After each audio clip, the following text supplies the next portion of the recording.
தனுசு ராசி அன்பர்களுக்கு மார்ச் மாதத்துல உங்களுடைய ராசி அதிபதி 6ஆம் இடத்துல இருக்கிறாரு.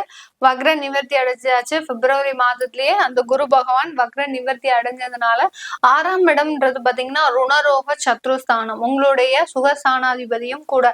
அந்த சுகஸ்தானத்துல கிரகங்கள் இருக்கிறதுனால அவர் இப்போ உங்களுடைய ராசியை மட்டுமே தான் ஆக்டிவேட் பண்ண போறாரு. அந்த உங்களுடைய ராசி அதிபதி 6ஆம் இடத்துல இருக்கிறதுனால கொஞ்சம் பழி வாங்கக்கூடிய எண்ணங்கள் இருக்கக்கூடிய நபர்கள் கிட்ட இருந்து கொஞ்சம் விலகி இருக்கிறது நல்லது. இந்த தனுசு ராசி அன்பர்களுக்கு நான் சொல்லக்கூடிய இந்த மார்ச் மாதத்துல முக்கியமான பலன்ல ஒண்ணு என்னன்றதுன்னா, இந்த பழி வாங்கக்கூடிய எண்ணத்துல இருக்கக்கூடிய நபர்கள் கிட்ட இருந்து விலகி இருக்கிறது நல்லது. இது எல்லாமே உங்களுக்கே தெரியும். யார் யாரெல்லாம் உங்களுக்கு நண்பர்கள், யார் யாரெல்லாம் எதிரிகள், யார் யாரெல்லாம் உங்களுக்கு தொந்தரவு கொடுப்பாங்க அப்படின்றது தெரியும். அவர்கள் கிட்ட இருந்து கொஞ்சம் விலகி இருங்க. இந்த மார்ச் மாதத்துல விலகி இருந்துட்டீங்கன்னா பெரிய அளவுக்கு உங்களுக்கு பாதிப்புகள் வராது. இந்த தனுசு ராசி அன்பர்களுக்கு இந்த தனுசு ராசி அன்பர்களுக்கு 4ஆம் இடத்துல சுகஸ்தானத்துல 3 கிரகங்கள் நல்ல திறமையா இருக்கு. அதுல என்ன ஒரு சின்ன ஒரு நெகட்டிவ் பாயிண்ட் என்ன அப்படின்னா, உங்களுடைய கர்மஸ்தானாதிபதி நீச்சமாயிடுறாரு, உங்களுடைய லாபஸ்தானாதிபதி உச்சமாயிடுறாரு. அடுத்து பாத்தீங்கன்னா உங்களுடைய பாக்கிய ஸ்தானாதிபதியும் மாதத்தின் பிற்பகுதியில உங்களுடைய சுகஸ்தானத்திற்கே வராரு. பாக்கியஸ்தானம், கர்மஸ்தானம், லாபஸ்தானம் இது 3மே ஆக்டிவேட் ஆகக்கூடிய ஒரு மாதமாக தான் இந்த தனுசு ராசி என்பர்களுக்கு இருக்க போகுது. இதெல்லாம் சேர்ந்து அந்த சர்ப்பத்தினுடைய ஆதிக்கத்துல இருக்கும் போது சின்ன ஒரு ஒரு முயற்சிகள் எடுக்கும் போது அதுல ஒரு சின்ன ஒரு மன தொந்தரவுகள் வரலாம், ஒரு சின்ன பிரச்சனைகள் வரலாம். அதுல இருந்து ரிலீவ் ஆயிடுவீங்க. உடனே டக்குன்னு அடுத்த நாளே உங்களுக்கு அதுல ஒரு ரிலாக்ஸேஷன் கிடைச்சிடும். இப்படிதான் இந்த சுகஸ்தானம் இந்த மாதத்துல உங்களுக்கு ஆக்டிவேட் ஆக போகுது. அடுத்து பாத்தீங்கன்னா இந்த காலகட்டத்துல தொழில்ல எந்த முயற்சிகளும் எடுக்க வேண்டாம். ஏன்னா அந்த தொழிலுக்கு உண்டான அந்த கர்மாதிபதி உங்களுக்கு நீச்சமா இருக்கிறதுனால நீங்க என்ன முயற்சிகள் எடுத்தாலும் அது பெரிய அளவுக்கு அங்க பாதிப்பை கொடுக்காது. அதனால சிறு சிறு முயற்சிகள் எடுக்கிறீங்கன்னா அது எதுவும் பெரிய பாதிப்பை கொடுக்காது. ஏதாவது இன்வெஸ்ட்மெண்ட் விஷயமா நீங்க செய்றீங்க, ஏன்னா உங்களுடைய 2ஆம் வீட்டு அதிபதியாகப்பட்ட அந்த சனியும் அந்த 4ஆம் இடத்துல மாதத்தின் பிற்பகுதியில சேர்றதுனால தனுசு ராசி அன்பர்களுக்கு இன்வெஸ்ட்மெண்ட் விஷயமாக நிறைய மூலதனங்கள் கிடைக்கக்கூடிய ஒரு மாதம். தொழில் சம்பந்தமாக, அடுத்து வெளியூர் வெளிநாடு சம்பந்தமான சில முயற்சிகள் சக்சஸ் ஆகிறதுக்கு உண்டான ஒரு நேரம். யார் யாருக்கெல்லாம் நல்ல வேலை வேணும், அல்ல வேலையில பாதிப்புகள் இருக்கு, என்னால அங்க வேலை செய்ய முடியல அப்படின்னு நினைச்சிட்டு இருக்கிறீங்களோ தனுசு ராசி அன்பர்கள், பழைய வேலையிலிருந்து புதுதாக வேலைக்கு மாறுவதற்குண்டான ஒரு தருணமும் கூட. ஏன்னா அந்த 3ஆம் வீட்டு அதிபதியாகப்பட்ட அந்த உபஜய ஸ்தானாதிபதியும் 4ஆம் இடத்துக்கு சஞ்சரிக்க போறார். அதனால மிகப்பெரிய அளவுல இந்த தனுசு ராசி அன்பர்கள் ஒரு நினைத்ததை சாதிக்கக்கூடிய ஒரு மாதமாக தான் இருக்க போகுது. ரொம்ப நாள் கழிச்சு இந்த தனுசு ராசி அன்பர்களுக்கு, ரொம்ப வருடம் கழிச்சுதான் சொல்லணும், அந்த தனுசு ராசி அன்பர்களுக்கு இந்த மாதிரியான ஒரு அமைப்புகள் வரவே வராது, வந்திருக்குது இந்த மாதத்துல. அதனால மிகப்பெரிய அளவுல நன்மைகள் எல்லாமே நடக்கக்கூடிய ஒரு தருணம். புதுசா பாத்தீங்கன்னா முக்கியமா சொத்துக்கள் வாங்கக்கூடிய ஒரு தருணம். இந்த தனுசு ராசி அன்பர்கள் அனுபவிக்காத சொத்துக்களே கிடையாது. பெரிய அளவுக்கு சொத்துக்களையும் அனுபவிச்சிட்டீங்க, ஒரு சின்ன குடிசை வீட்லயும் இருந்து வாழ்ந்துட்டு வந்துட்டீங்க. ஆனாலும் உங்களுக்கு இப்போ புதிதாக சொத்துக்களை வாங்கக்கூடிய ஒரு தருணமாக இருக்க போது. புதுசா மாணவ பருவங்களாக இருக்கிறீங்க, ஒரு வெளி உலகத்துக்கு வரீங்க, வேலை பார்க்கக்கூடிய ஒரு உலகத்துக்கு வரீங்க, இல்ல ஒரு தொழில் செய்யக்கூடிய ஒரு இடத்துக்கு வரீங்க அப்படின்னா இந்த காலகட்டம் உங்களுக்கு சாதகமா தான் எல்லாம் நடக்க போகுது. உங்களை கேட்டுதான் எல்லாருமே செய்வாங்க.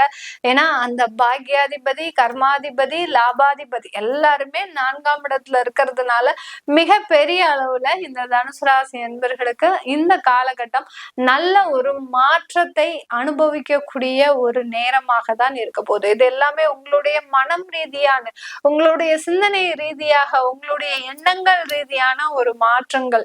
இந்த எண்ணங்கள் பாத்தீங்கன்னா அப்படியே நம்ம இதை வளர்ச்சி அடைஞ்சிடணும், நம்மளுக்கு இவ்வளவு பெரிய சொத்துக்கள் வேணும், நம்ம குடும்ப உறுப்பினர்கள் நல்லா இருக்கணும், சந்தோஷமா இருக்கணும் அப்படின்னு ஒரு மகிழ்ச்சியை நோக்கி, ஒரு சுகத்தை நோக்கி பயணிக்கக்கூடிய ஒரு தருணம். இதுல முக்கியமா இந்த தனுசு ராசி அன்பர்கள் ரொம்ப கேர்ஃபுல்லா இருக்கக்கூடிய ஒரு நேரம் என்ன அப்படின்னா, எல்லா இடத்துலயும் ஒரு நன்மைகள் இருந்தாலும் ஒரு குறைகள் இருக்கத்தானே செய்யும். அதனால கேர்ஃபுல்லா இருக்கக்கூடிய ஒரு தருணம் பாத்தீங்கன்னா, வெளி தெரியாத நபர்களிடம், மூன்றாம் நபர்களிடம், அதாவது யாராவது ஒருத்தர் மூன்றாவது நபர் உங்களுடைய ஃபேமிலி இன்டர்ஃபரன்ஸ்குள்ள வராரா, இன்டர்ஃபேர் ஆகுறாரா, அவர் உடனே நீங்க கட் பண்ணி விட்டுருங்க. அததான் முதல்லயே சொன்னேன் உங்களுக்கு. 6ஆம் இடத்துல அந்த குரு இருக்கும்போது உங்களுக்கு சதி செய்யக்கூடிய ஆட்களிடமிருந்து விலகி இருப்பது இந்த தனுசு ராசி அன்பர்களுக்கு மிக ஒரு உசிதமான ஒரு பலன்களை தரக்கூடிய ஒரு மாதம்.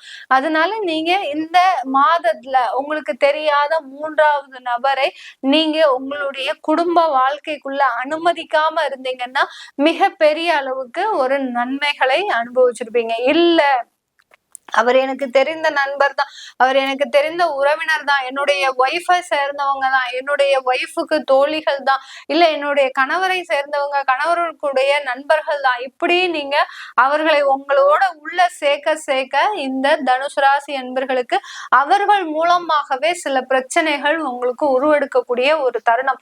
ஏன்னா 4ஆம் இடத்துல ராகுவை நம்ம கவனிக்கணும், அதே சமயம் 10ஆம் இடத்துலயும் கேதுவை கவனிக்கணும். சில தேவையில்லாத தொடர்புகள் மூலமாக உங்களுடைய வாழ்க்கையில விரிசலும் ஆரம்பிக்கக்கூடிய ஒரு தருணமாக தான் இருக்க போது இந்த தனுசு ராசி என்பர்களுக்கு. இதெல்லாம் போனது போட்டும், நம்ம வெளிநாட்டுல இருக்கிறவங்களுக்கு எப்படி இருக்கும் அப்படின்னு பார்த்தோம்னா, இந்த தனுசு ராசி என்பர்களுக்கு வெளிநாட்டுல இருக்கக்கூடியவர்களுக்கு பெருமளவு லாபங்களை சம்பாதிக்கக்கூடிய ஒரு தருணம். நல்ல வசதி வாய்ப்புகளோட, இதுவரைக்கும் அந்த வெளிநாட்டுல தனுசு ராசி என்பர்கள் ஒரு வாடகை வீட்லயோ இல்ல ஒரு லீஸ்ல ஹவுஸ்லயோ இருந்திருப்பீங்க. இப்போ சொந்தமாக வீடு வாங்கக்கூடிய ஒரு நேரம்.